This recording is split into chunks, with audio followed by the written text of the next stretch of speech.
L'épargne des Français est-elle menacée? Cela fait plusieurs mois que la crainte d'une récupération de l'épargne des Français et des Européens pour financer les déficits circule sur les réseaux. Avec le discours d'Emmanuel Macron sur la nécessité d'augmenter les dépenses militaires pour aider l'Ukraine, la presse s'empare du sujet et décrit toutes les possibilités de financement de la défense. Et l'épargne des Français s'y trouve en bonne place. Retrouvez notre revue de presse dans cet hebdo numéro 105.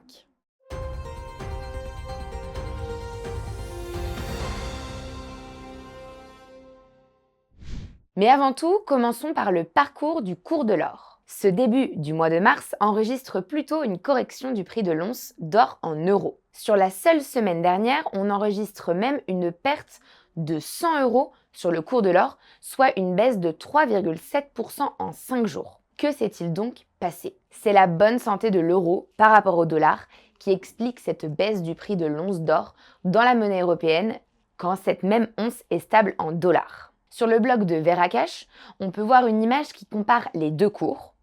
Si l'or en euros corrige de 0,8%, l'or en dollars enregistre une progression de 3,4%. Et pourtant, Christine Lagarde, patronne de la Banque centrale européenne, a annoncé une nouvelle baisse des taux d'intérêt. Une baisse de 25 points qui donne donc des taux à 2,5% en Europe.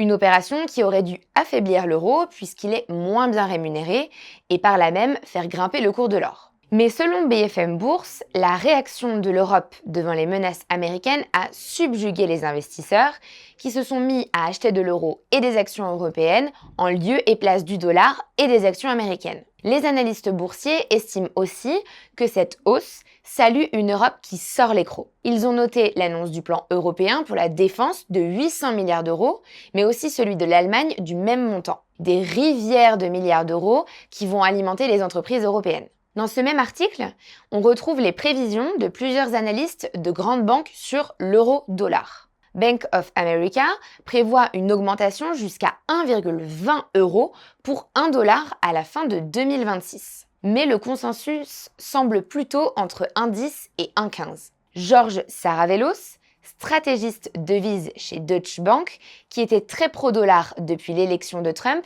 annonce aujourd'hui qu'il conseille d'acheter de l'euro. Le dollar a perdu sa dimension de valeur refuge, dit-il. Puisqu'on vient de parler des milliards, des centaines de milliards d'euros pour financer le soutien à l'Ukraine, et plus largement l'Europe de la défense, il va falloir trouver l'argent. C'est un sujet qui occupe très largement les journaux. En effet, la presse ne peut que constater que la dette française est importante et qu'il sera difficile de creuser encore plus le trou. Olivier Berruyer, dans un numéro de Pièces maîtresses diffusé la semaine dernière sur notre chaîne YouTube, nous redonne les chiffres de cette dette.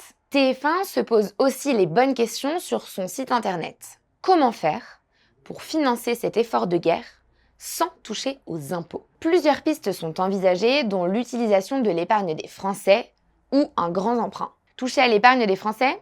Avant même d'avoir décrit les dispositifs, les réseaux sociaux et certains médias s'affolent.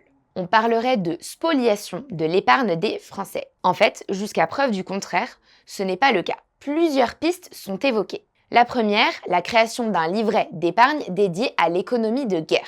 Chacun serait libre de verser ou pas son épargne dessus. La deuxième, un grand emprunt sur le modèle de l'emprunt d'avenir lancé après la crise de 2008. La troisième, flécher l'argent du livret A vers le financement des industries de la défense. Un long article de Paris Match développe toutes les pistes envisagées. Effectivement, le livret défense, sur le modèle des livrets réglementés, semble le plus facile à mettre en œuvre. Il permettra aux citoyens de choisir s'ils veulent que leur épargne participe au financement de l'industrie de la défense. Et pour le journaliste, la question de la rémunération est centrale.